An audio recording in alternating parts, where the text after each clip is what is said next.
¿Y si las plantas escondieran bien sus intenciones? ¿Y si las apariencias engañaran? Según las clasificaciones naturalistas, existe un abismo entre el mundo animal y el mundo vegetal. Hoy, sin embargo, siguiendo los pasos de Charles Darwin, prestigiosos biólogos están en vías de demostrar que la inteligencia de las plantas puede ser una realidad. Las plantas podrían sentir, incluso tener memoria. Se aprovechan de los animales para llevar a cabo su sexualidad, y puede que de nosotros para viajar. Forman parte de un mundo complejo y muy extraño. ¿Quién se come a quién? ¿La planta o el animal? Normalmente para nosotros no cabe duda. Por muy lento y torpe que sea el animal, la planta no puede huir. La glotona babosa devora a la indefensa lechuga. Y sin embargo, a veces el orden se invierte. La planta carnívora devora a la imprudente babosa.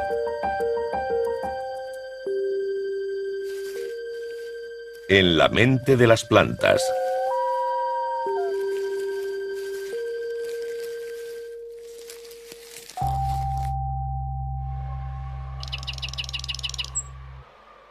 En la provincia de Limpopo, la sabana se despliega hasta el infinito. Nos encontramos a finales de los años 80. Es el invierno austral. A las frescas noches les siguen días tórridos. El sol implacable cae sobre la tierra, los animales y los hombres. La vegetación es cada vez más escasa. Es tal la sequía que los grandes herbívoros solo pueden alimentarse de hojas de acacia. Las acacias dominan el paisaje. Mientras el clima se deteriora cada vez más, los grandes kudúes parecen afectados por un extraño mal.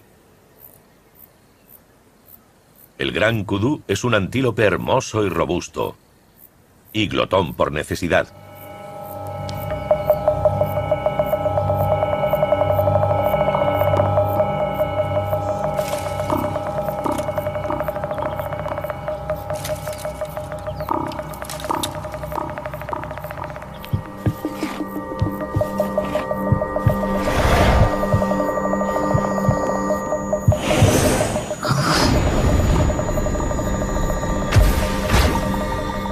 Los animales mueren uno tras otro.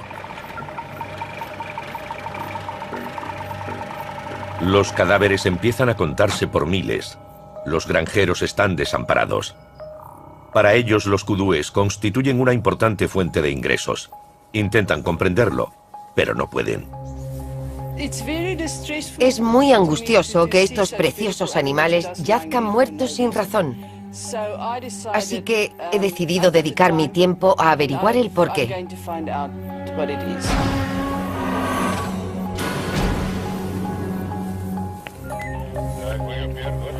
He encontrado otro kudú muerto.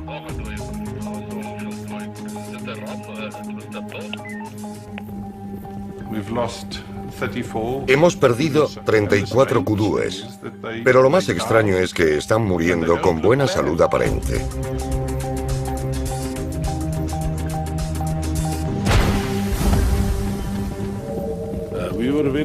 Nos preocupaba mucho esta situación. Por eso hemos invertido dinero para determinar las causas del problema, porque las autopsias son caras.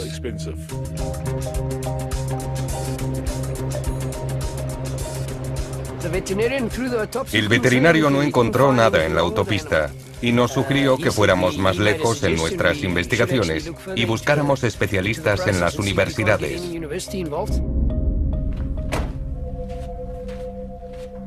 Wouter van Hoffen, un eminente biólogo de la Universidad de Pretoria, es el hombre elegido. Hola, ya estoy aquí. ¿Qué tal? The thing that was the most puzzling in this whole thing of kudus is that there were mortalities. Lo más enigmático de esta historia de los kudúes es que había muertes en unas granjas y en otras no. No encontrábamos explicación, porque las granjas cinegéticas están cercadas y son muy parecidas. Y sin embargo, en unas morían y en otras no.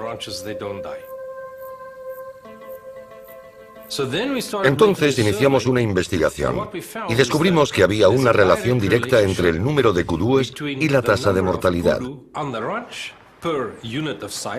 La mortalidad estaba relacionada con la densidad.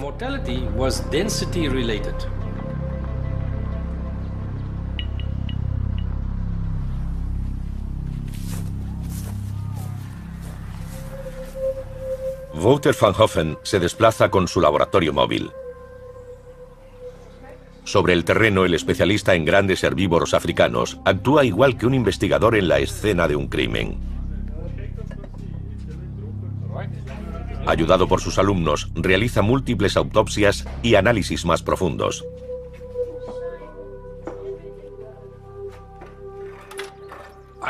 Estudié a los animales post-mortem porque no encontramos ni enfermedades ni parásitos.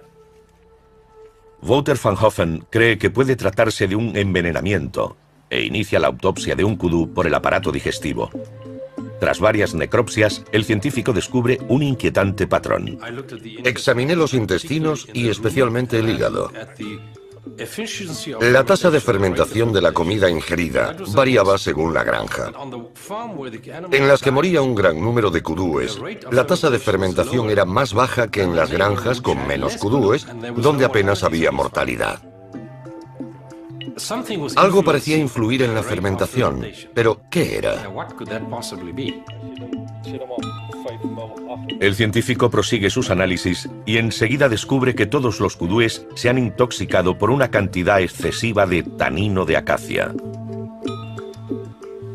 Los taninos son unas moléculas de las plantas que actúan como arma química defensiva contra ciertos parásitos o insectos devoradores de hojas. Sin duda, el hígado de los kudúes no consiguió eliminar ese veneno potencial.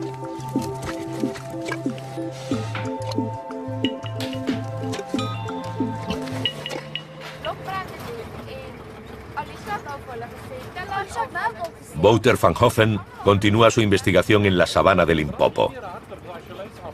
Los antílopes han muerto intoxicados. Han sido asesinados conscientemente.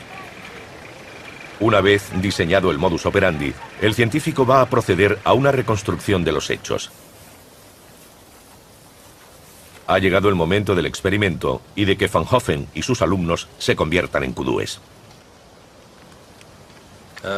Empezamos observando el contenido de tanino en los mismos tipos de árboles. Cogimos hojas de varias especies de acacias, extrajimos el tanino y medimos el contenido.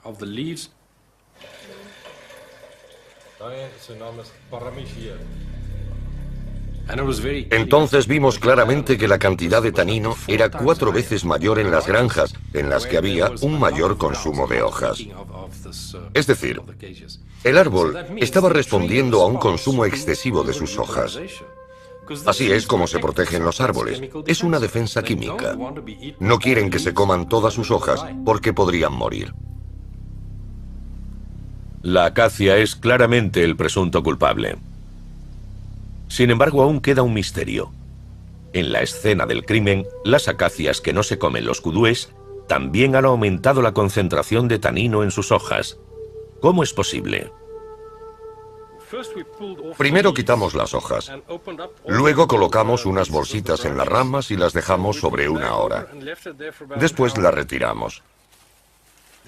Así conseguimos el aire cargado con las emisiones de gas del árbol. Luego tomamos una muestra de ese aire para analizarlo después en el laboratorio. Los resultados no se hacen esperar. En cuanto se le agrede, la acacia emite una señal de alarma. Un gas, el etileno.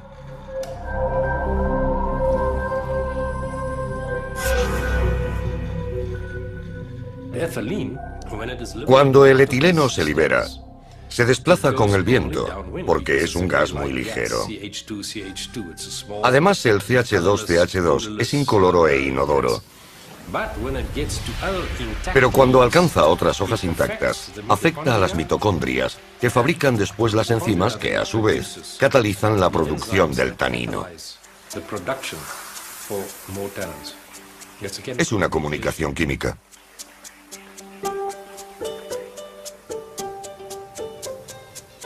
Así, la acacia percibe la agresión de los herbívoros y la memoriza.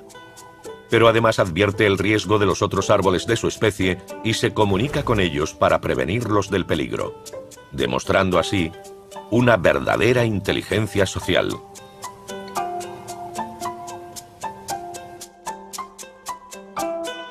Algunos insectos conocidos por su sociabilidad actúan de manera análoga. Cuando se ven amenazadas, algunas hormigas liberan un ácido, el ácido fórmico, y alertan a todos los miembros del hormiguero.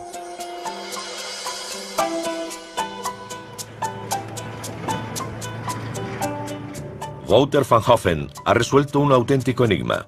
El de la acacia es un caso extremo, pero ha abierto el camino a una investigación más a fondo. ¿El resto de plantas tienen un comportamiento similar? ¿Se podría deducir que existe una forma de inteligencia vegetal? Puede que las respuestas se encuentren ante los investigadores que trabajan en el laboratorio o sobre el terreno. En unas circunstancias excepcionales, la acacia ha matado a seres vivos aparentemente superiores. Otras plantas, si llega el caso, pueden hacerlo para defenderse o para alimentarse. A veces no es bueno ser una criatura pequeña. Las plantas carnívoras han creado todo tipo de trampas pegajosas en forma de mandíbulas o toboganes. Así se adaptan a la pobreza del suelo y compensan su falta de nutrientes, capturando a sus presas. ¿No son elegantes? Hacen crecer su elegancia hasta alejar su sexo del estómago para salvar a los insectos polinizadores.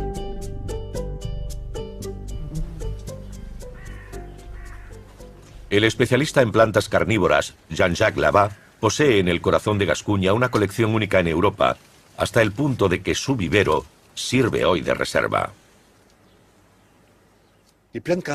Hay unas 650 especies de plantas carnívoras repartidas por todo el mundo.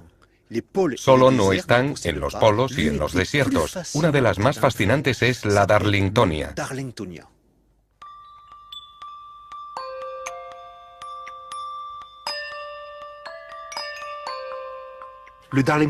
La Darlingtonia, o planta cobra, ha experimentado una notable evolución de estas trampas en forma de urna o de corneta. En sus urnas levantadas en forma de serpiente, como ven, tiene una especie de bigotes o de lengua donde los insectos se posan atraídos por el color y el néctar y van subiendo poco a poco hasta llegar a un hueco encima de la cúpula. Una vez ahí, al libar el néctar, se resbalan, caen al fondo e intentan volver a subir. Y ahora fíjense en las falsas ventanas. Debido al diferente grosor celular, la luz pasa a través de ellas y el insecto se dice, luz, ahí debe estar la salida. Y pasa horas tropezando contra esas falsas ventanas. Nunca encuentra la salida, a pesar de que es fácil, está debajo de sus patas. Pasado un tiempo, el insecto cae agotado al fondo y la planta se lo traga tranquilamente. El reino vegetal es capaz de desarrollar unas estrategias geniales. En el juego de quién domina a quién, es raro que el vegetal supere al animal. La regla fundamental dice que normalmente los animales se alimentan de las plantas y no al contrario. Para asegurar su existencia, las plantas utilizan la luz, produciendo los nutrientes necesarios por la fotosíntesis. Parece menos agotador y menos peligroso. Ahora los biólogos consideran que los seres vivos que designamos como plantas no tienen todos el mismo origen evolutivo y pertenecen en consecuencia a un grupo biológico heterogéneo. El animal y el vegetal no se diferencian solo en la forma de alimentarse. A priori, una planta no puede desplazarse por sí misma, mientras que, por definición, un animal nada, repta, corre o vuela. Es móvil.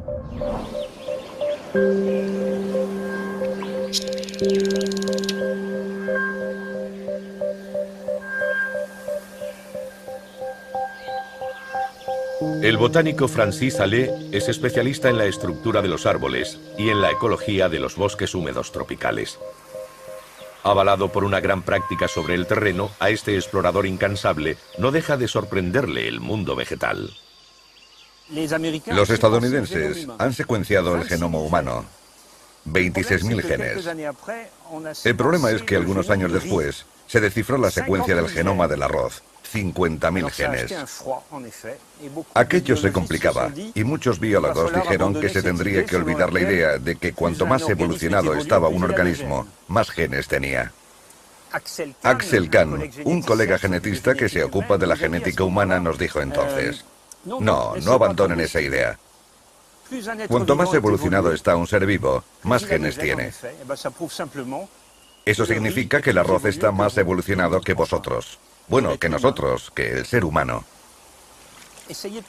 Intentan pasar el invierno en agua fría, alimentándose solamente de la luz solar y del gas carbónico, y verán que no pueden. No pueden sobrevivir porque no tienen un equipo genético suficiente. No tienen un número de genes suficiente. No se trata de una carrera entre los animales y las plantas. No se puede decir que las plantas nos hayan superado. En realidad, es una carrera extraña porque unos van hacia la derecha y otros hacia la izquierda. Cada uno tiene estrategias contrarias. Pero debemos reconocer que las plantas han llegado en su dirección mucho más lejos que nosotros en la nuestra.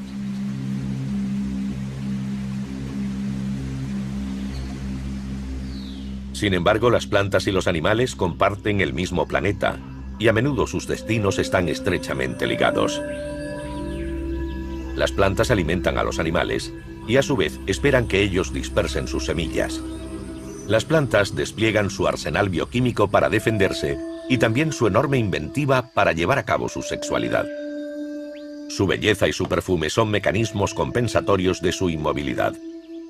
Saben ser atractivas cuando de ello depende su supervivencia y, ¿por qué no?, cuando hay que satisfacer ciertas ambiciones geográficas.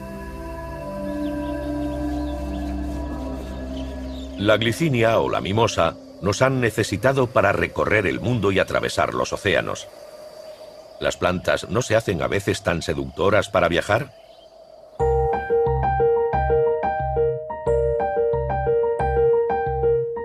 Por un lado, las plantas desarrollan estrategias de adaptación, y por otro, algunas están más evolucionadas en el plano genético.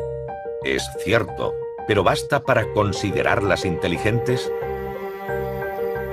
La inteligencia es el conjunto de aptitudes que permiten comprender las cosas y los hechos. Comporta la capacidad de actuar de manera adaptada en ciertas situaciones y problemas inéditos. La actuación de la acacia frente a los kudúes es, en este sentido, prueba evidente de una cierta inteligencia.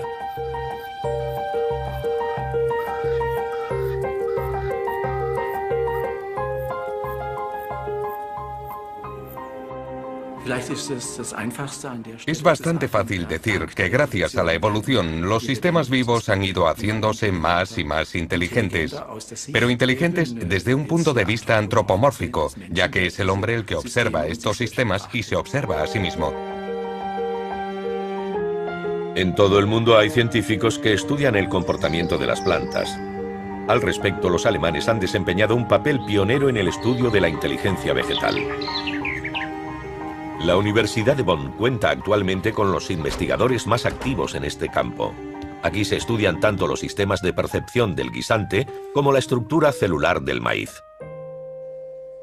La mayoría de las plantas que se utilizan en los experimentos pertenecen a la gran familia de las leguminosas, que abarca a los guisantes, la mimosa o la acacia.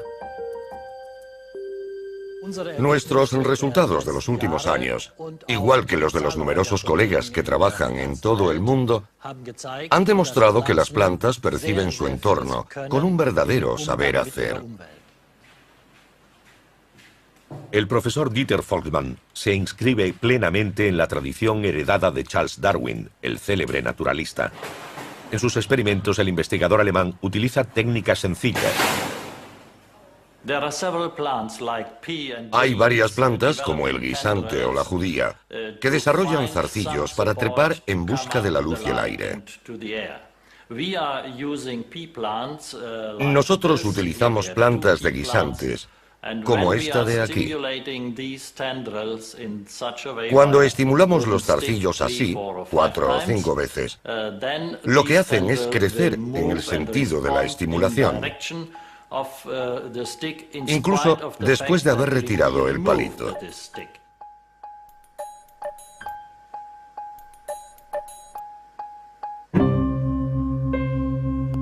El guisante tiene unos sensores mecánicos en la superficie de sus zarcillos. Desde esta superficie emiten una señal hacia las células. Las células de la cara interna que se han estimulado crecen más lentamente que las de la cara externa. Este mecanismo de crecimiento le permite a la planta del guisante una exploración a todos los niveles de su entorno más inmediato.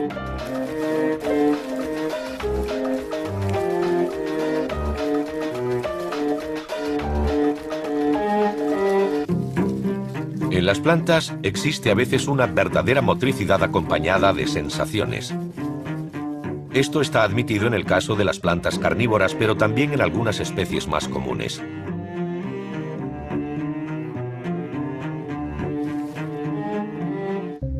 Si la mimosa púdica no fuera tan sensible, no se cerraría tan rápidamente cuando una mano experta la toca, la pellizca o la acaricia.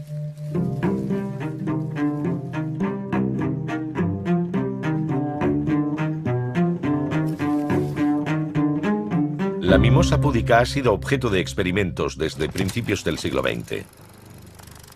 En los años 20, el biofísico y botánico indio Jagadish Chandra Bose ya intentó demostrar que las plantas podían sentir y que incluso estaban dotadas de una conciencia.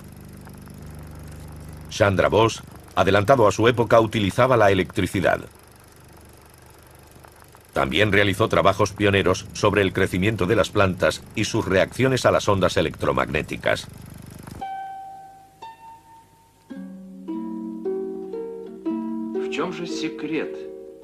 En los años 70, los investigadores soviéticos también importunaron a la mimosa púdica con unos resultados espectaculares. Durante sus experimentos, anestesiaban a las plantas con cloroformo, las estimulaban con velas, o como se hacía con las ranas, sometían a las hojas a corrientes eléctricas para registrar sus reacciones.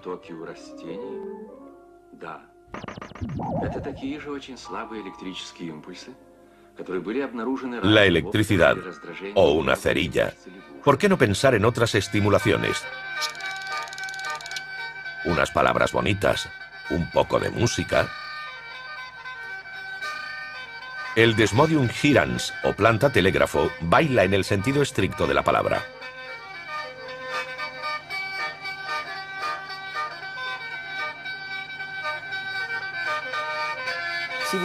Si hacen ruido, podrán ver cómo las hojas de esta planta se mueven sin parar.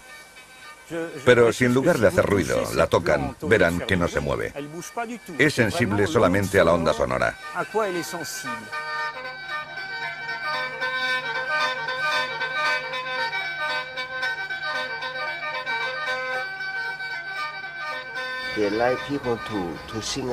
Les gusta que la gente les cante canciones. Les gusta escuchar la dulce música del quene. Pero no les gustan los sonidos artificiales como los electrónicos. Les gusta cuando tocan los humanos.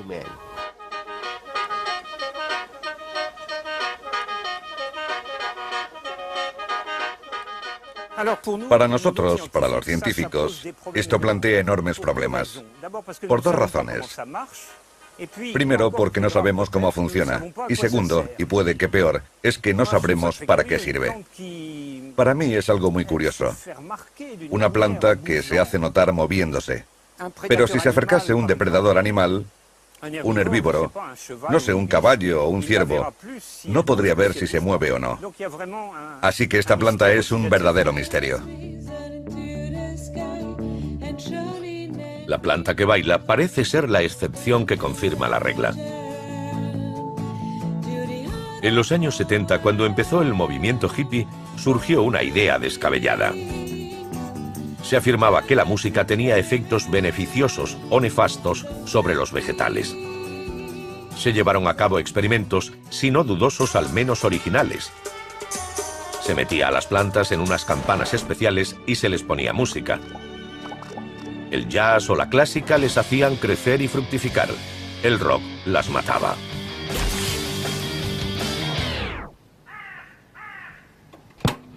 El músico Roger Roger componía especialmente para las plantas. Pongamos a las verduras su Rhapsody in Green y veamos cómo reaccionan.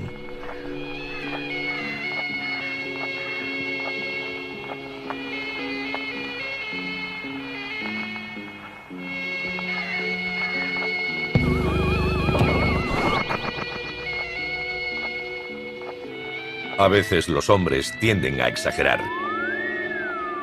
Creer en ello no está prohibido, aunque en realidad las cosas sean diferentes. Bueno, yo no me creo nada. Aunque las plantas puedan reaccionar a un ruido, a un sonido, sea fuerte o débil, desde mi punto de vista, es imposible que puedan diferenciar las secuencias musicales.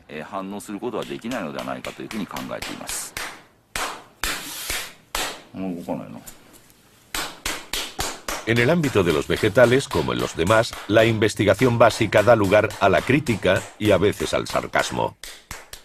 Un científico muy riguroso intentando comunicarse con una planta telégrafo puede sorprender y divertir. De hecho, dudaríamos de su salud mental si él mismo no se divirtiese. No me contesta.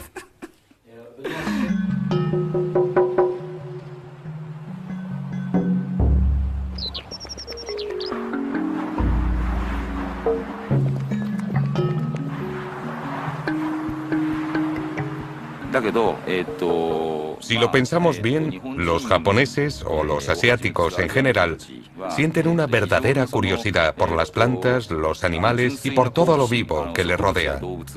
Sobre todo en Japón, donde el sentimiento de pertenencia a la naturaleza es muy fuerte. Esta mentalidad explica que Japón fomente la ciencia básica, que parece constituir una fuente de innovaciones para el futuro.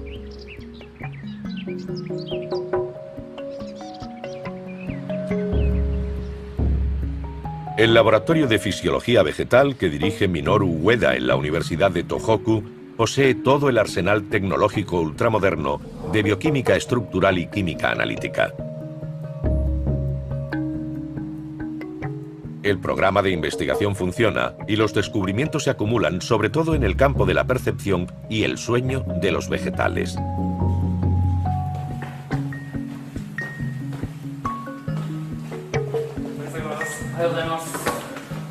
Estos hombres de blanco nos ofrecen una visión desconcertante.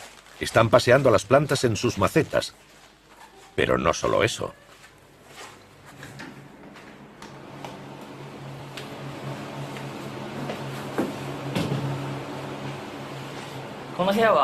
Esta es la sala de reproducción de clima artificial. Aquí se reproduce el día y la noche en un ciclo de 24 horas. En esta sala hay 3 plantas de la familia de las leguminosas con las que vamos a experimentar los fenómenos del movimiento y el adormecimiento. Las 3 plantas son la albicia, la sena y la casia.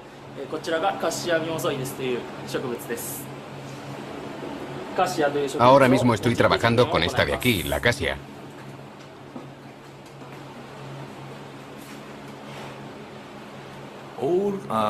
Todos los animales, las plantas y los organismos vivos tienen un reloj biológico común.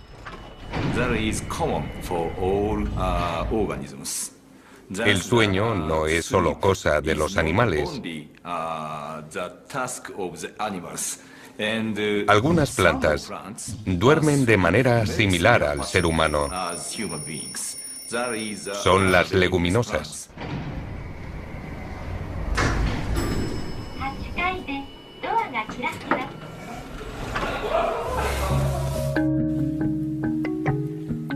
Son las 6 de la tarde. La luz disminuye.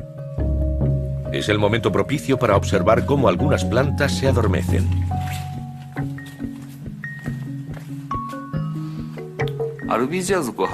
La albicia de la familia de las leguminosas repliega sus hojas por la noche, duerme.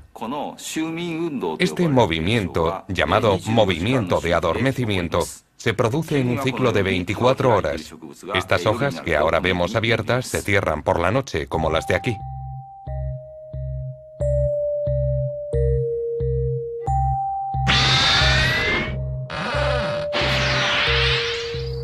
Al otro lado del planeta, el profesor Dieter Volkmann intenta adormecer a una pequeña mimosa. 60 minutos más tarde, le voy a cantar una nana. Schlafe, mein Kindchen, schlaf ein.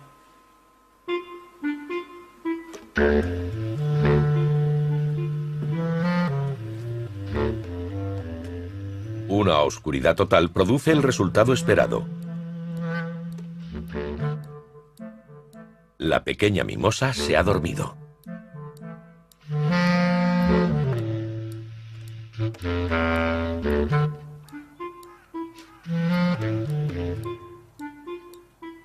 En el laboratorio de la Universidad de Tohoku, el profesor Minoru Ueda y sus colaboradores aplican a veces duros tratamientos a las plantas. Cortan, pican y trituran sus hojas para extraer la molécula segregada, que pueda ser responsable del movimiento de la planta.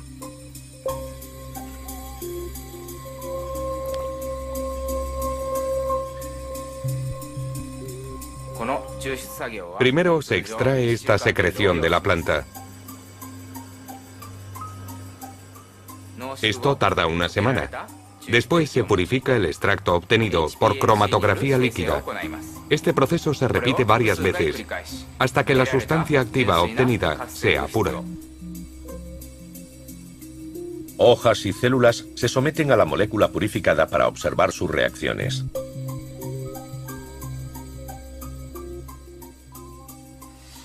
Los resultados obtenidos son los siguientes. Aquí hemos añadido celidonato de potasio. Y aquí hemos añadido agua. En el primero de los casos, la planta se ha cerrado como si sus hojas estuvieran en el estado de sueño.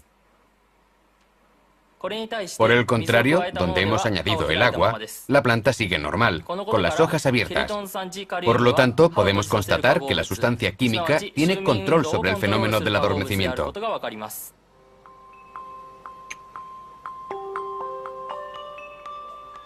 Los investigadores japoneses han conseguido la extraordinaria proeza de controlar artificialmente el movimiento de los vegetales, de la mimosa púdica o la dionea. El dormir no es gratuito. Tanto para las plantas como para los animales, supone una variación de los niveles de percepción. Las plantas duermen. Las leguminosas lo hacen incluso de manera similar a los humanos. Si son capaces de dormir, ¿podrían tener insomnio? Si no pueden dormir, al cabo de 2 semanas, la falta de sueño comporta el amarilleo de las hojas, se marchitan y mueren. Por tanto, el adormecimiento de la planta interviene en la lucha por la pervivencia de la especie.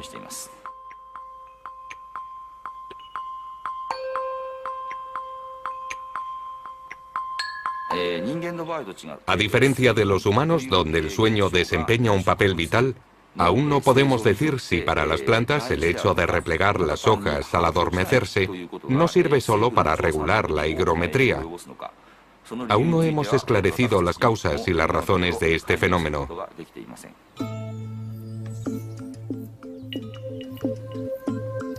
¿Cómo reaccionan las plantas, y concretamente la acacia, cuando se les altera su metabolismo en situaciones naturales?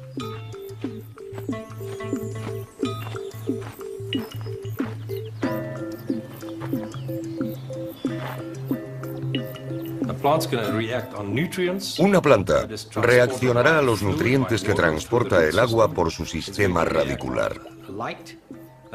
Reaccionará a la luz, que es un estímulo de fotosíntesis, así como a las heridas y las infecciones. Por tanto, si tienen heridas de mordeduras o infecciones virales, los tejidos se deterioran y la planta produce inmediatamente una especie de anticuerpos y empieza a reaccionar contra el ataque. En el cuerpo humano ocurre lo mismo.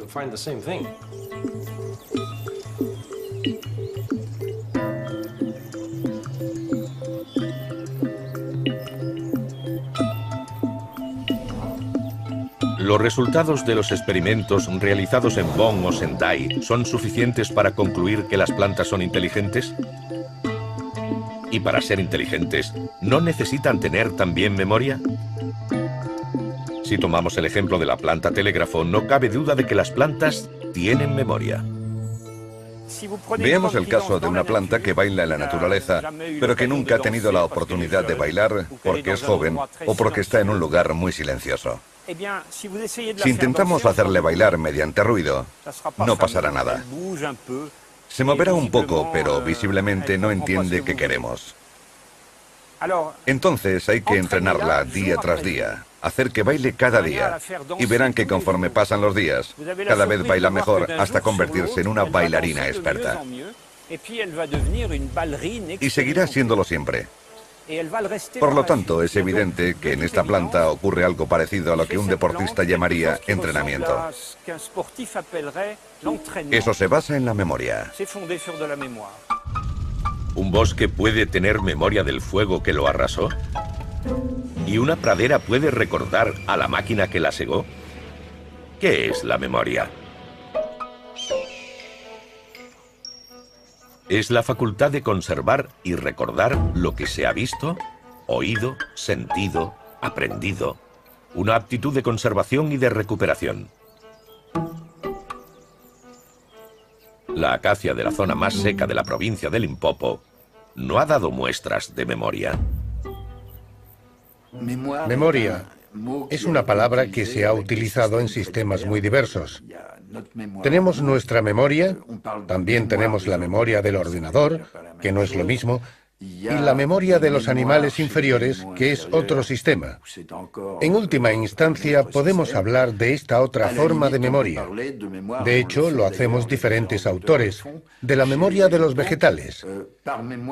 Por memoria nos referimos a esa posibilidad de que se almacene una señal durante un tiempo y que mediante ciertos experimentos podamos recuperarla con la ayuda de otra señal. Aquí tenemos dos plantas de guisantes. Vamos a examinar si tienen memoria y cuánto tiempo les dura esa memoria.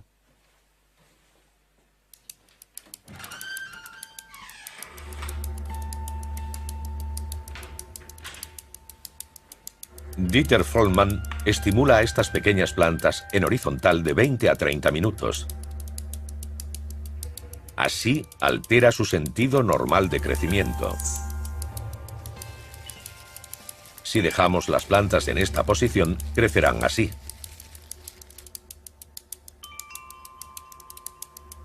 El sistema radicular de la cara funciona de manera similar. Si colocamos esta alga en horizontal, sus rizoides entran en acción. Unos gránulos celulares llamados estatolitos dirigen a la planta en el sentido de la gravedad. Nosotros tenemos un sistema semejante en el oído interno que nos ayuda a mantener el equilibrio. Al cabo de media hora, sigue sin observarse ninguna reacción. Ahora las plantas de guisantes se colocan a una temperatura de 4 grados centígrados. Empiezan a dormirse. Después de unos días, las plantas se sacan del frigorífico y se colocan en posición normal.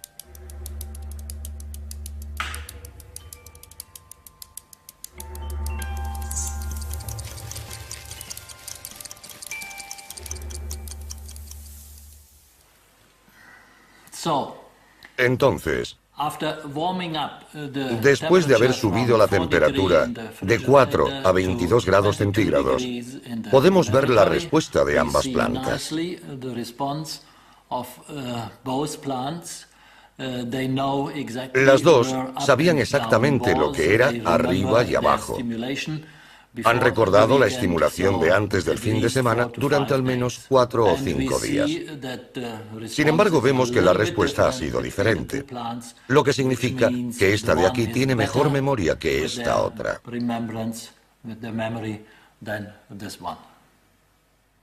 A pesar del choque térmico, los guisantes han conservado el recuerdo de la estimulación inicial. El experimento demuestra terminantemente que tienen una percepción y una memoria del espacio. Veamos nuestra propia memoria. El naturalista inglés Charles Darwin fue el primero que intentó cambiar nuestra visión del mundo vegetal. Las teorías de Darwin sobre la evolución de las especies vivas revolucionaron la biología. Él planteó la hipótesis de que gracias al proceso de la selección natural, todas las especies eran descendientes de un pequeño número de antepasados comunes. En su retiro en Kent, Darwin llevó a cabo experimentos en plantas trepadoras y carnívoras y adelantó la audaz idea de que los movimientos de los vegetales no son simples crecimientos. En su libro, Charles Darwin especula sobre la posibilidad de la existencia de la raíz cerebro. Porque en la formulación de Darwin, el cerebro estaba asociado al crecimiento de las raíces. Nosotros hemos descubierto una zona especial justo detrás del extremo de la raíz que parece sugerir que tiene un funcionamiento fisiológico increíble.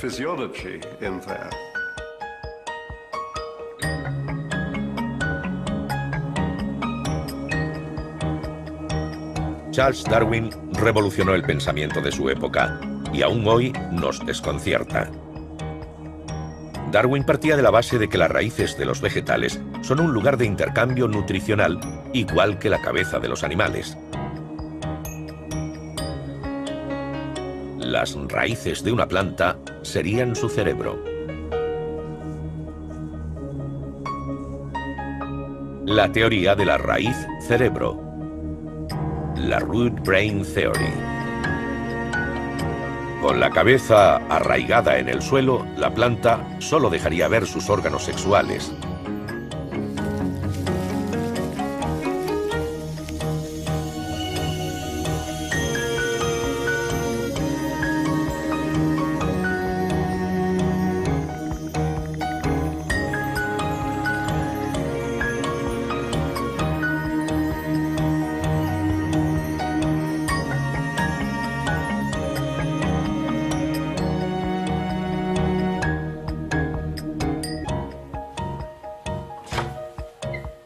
En el laboratorio de Bonn, František Baluška, ferviente partidario de la teoría de la raíz cerebro, trabaja desde hace varios años en el funcionamiento fisiológico de una raíz, la del maíz.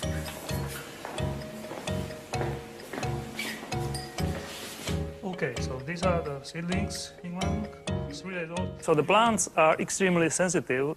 Las plantas son extremadamente sensibles, aunque no lo parezcan. Reaccionan ante el menor estímulo mecánico e inician sus respuestas químicas, físicas e incluso urticantes. Además, están analizando continuamente al menos una veintena de parámetros de su entorno, ya que necesitan integrar toda esa información para poder adaptarse. František Baluška ha creado un ingenioso dispositivo para filmar el movimiento de las raíces. En la primera filmación, vemos una raíz con el extremo intacto. La raíz crece por esta pendiente con un comportamiento similar al de un gusano que busca una buena zona en el sustrato. Este no es un movimiento muy rápido. Toda la secuencia dura 24 horas y cada movimiento tarda 2 o 3 horas, durante las cuales la raíz busca la zona adecuada para crecer siguiendo la gravedad.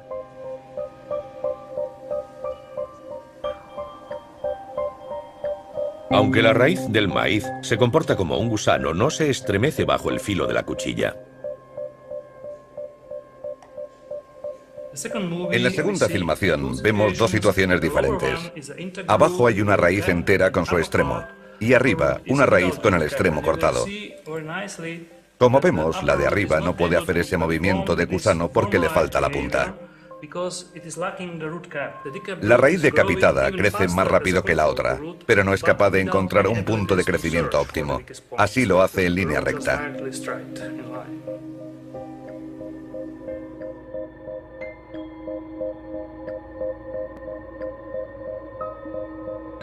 En los años 90, científicos de la Universidad de Bonn reivindicaron el descubrimiento de una zona especial de la raíz llamada zona de transición.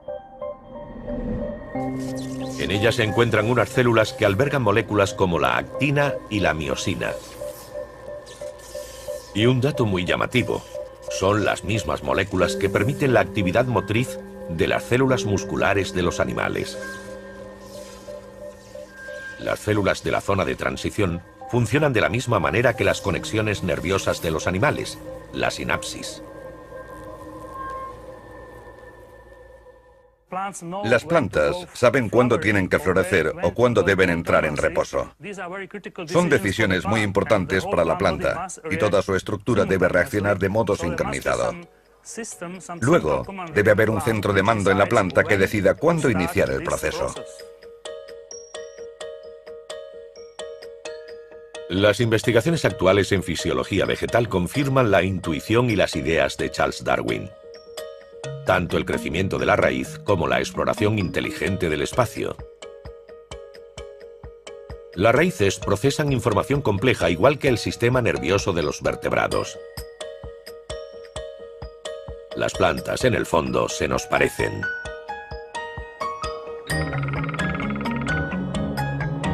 Si se nos parecen tanto, ¿es posible hablar de neurobiología vegetal? Hay un paso que algunos investigadores no dudan en dar. En el corazón de los Cárpatos, en un rincón aislado del mundo, en plena naturaleza, como debe ser, investigadores venidos de todas partes se reúnen en un congreso. No son muchos los que ejercen esta disciplina, pero no ha faltado ninguno a la cita. Están Minoru Ueda, Dieter Folkman, František Baluška. En un ambiente muy recogido exponen sus experiencias y cotejan sus puntos de vista sobre la neurobiología de las plantas. El concepto de la neurobiología, como el de la inteligencia, abarca muchas interpretaciones. Es muy interesante y divertido escuchar las contradicciones y los conflictos. Aunque pueda ser aburrido para otros investigadores, no lo es para el grupo de neurobiólogos de las plantas.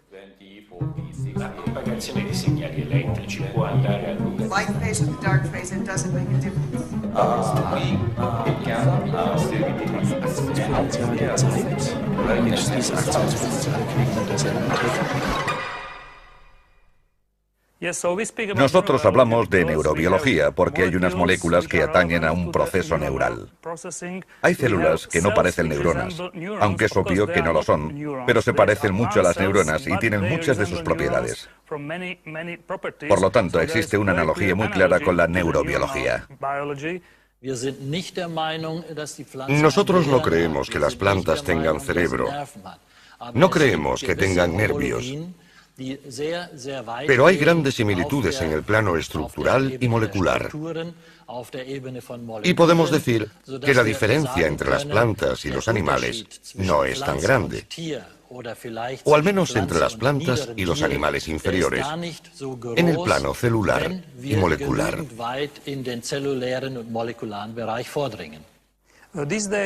Actualmente es muy difícil para nosotros porque este campo científico aún no está reconocido oficialmente. La mayoría aún desconfía de estas ideas. En ciencia es algo normal, es habitual. La ciencia es muy conservadora y se necesita tiempo para que se acepten los avances e innovaciones. El camino para que se acepten ciertas ideas puede ser largo. Esta investigación básica altera las ideas admitidas, incomoda y puede que hasta moleste, pero también tiene el inmenso mérito de abrirnos la mente y de cambiar nuestra visión del mundo de las plantas. La idea de una inteligencia vegetal se opone a la visión occidental del mundo que coloca al hombre en la cima de la creación, pero es muy coherente con la teoría de la evolución. Como ocurre con los animales, existen plantas superiores dotadas de capacidades desarrolladas de percepción, memoria y comunicación, y por lo tanto de comportamientos inteligentes. ¿Quién dominará a quién? ¿El animal o el vegetal? En la sabana surafricana, a veces no cabe duda. La acacia en peligro ha acabado con el hambriento antílope, y desde entonces el orden de las cosas se ha invertido. Si se quiere trabajar con el mundo salvaje, se deben escuchar las lecciones que nos da la naturaleza y adaptarse a sus exigencias. Puede que la indefensa lechuga y la imprudente babosa no estén tan alejadas, ni sean tan diferentes la una de la otra.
Hemos perdido 34 kudúes, pero lo más extraño es que están muriendo con buena salud aparente.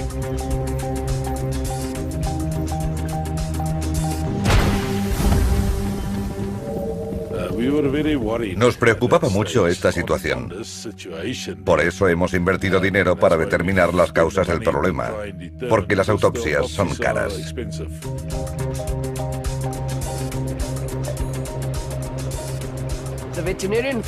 El veterinario no encontró nada en la autopista y nos sugirió que fuéramos más lejos en nuestras investigaciones y buscáramos especialistas en las universidades.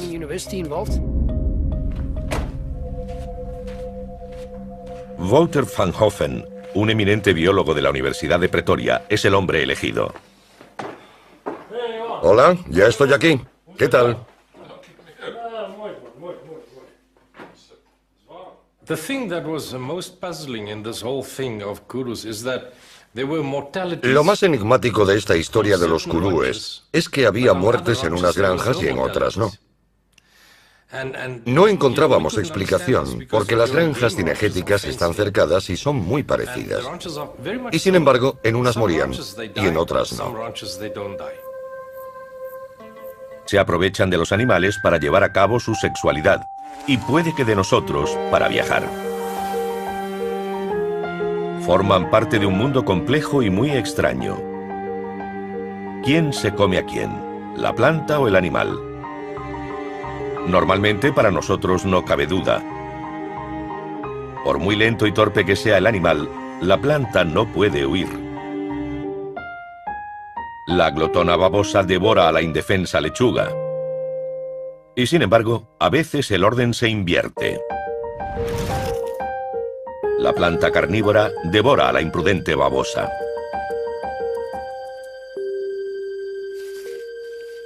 En la mente de las plantas.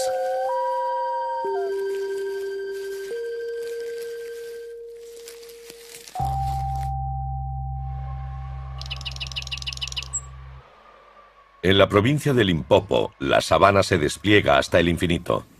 Nos encontramos a finales de los años 80. Es el invierno austral. A las frescas noches les siguen días tórridos.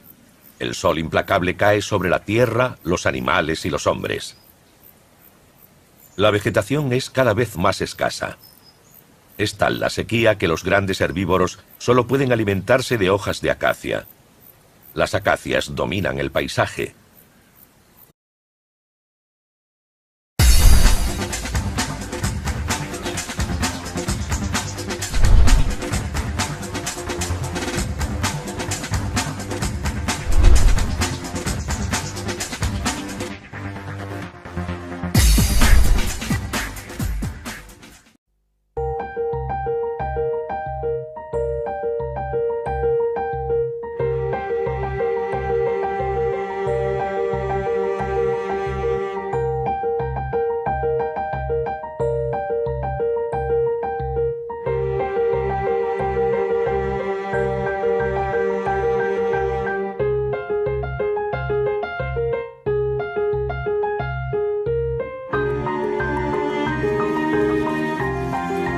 ¿Y si las plantas escondieran bien sus intenciones?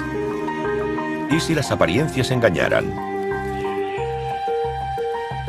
Según las clasificaciones naturalistas, existe un abismo entre el mundo animal y el mundo vegetal.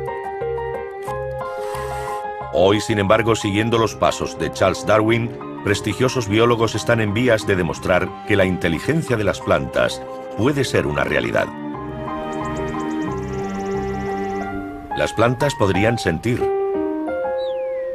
incluso tener memoria.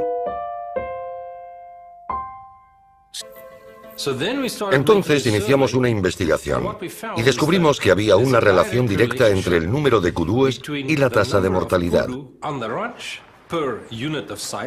La mortalidad estaba relacionada con la densidad.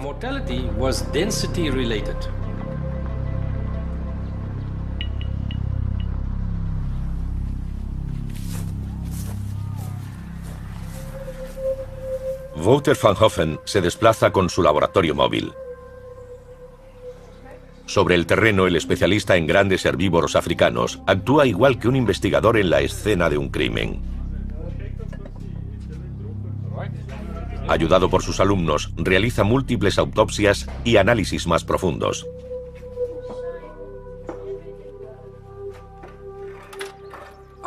Estudié a los animales post-mortem porque no encontramos ni enfermedades ni parásitos. Wouter van Hoffen cree que puede tratarse de un envenenamiento e inicia la autopsia de un kudú por el aparato digestivo. Tras varias necropsias, el científico descubre un inquietante patrón. Examiné los intestinos y especialmente el hígado. La tasa de fermentación de la comida ingerida variaba según la granja. En las que moría un gran número de kudúes, la tasa de fermentación era más baja que en las granjas. Mientras el clima se deteriora cada vez más, los grandes kudúes parecen afectados por un extraño mal. El gran kudú es un antílope hermoso y robusto, y glotón por necesidad.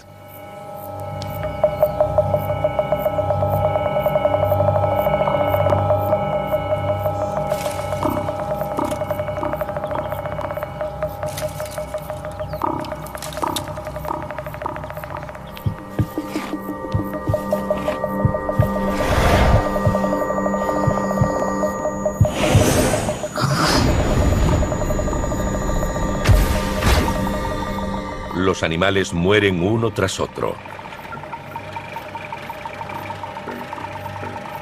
Los cadáveres empiezan a contarse por miles. Los granjeros están desamparados. Para ellos, los kudúes constituyen una importante fuente de ingresos. Intentan comprenderlo, pero no pueden. Es muy angustioso que estos preciosos animales yazcan muertos sin razón. Así que he decidido dedicar mi tiempo a averiguar el porqué.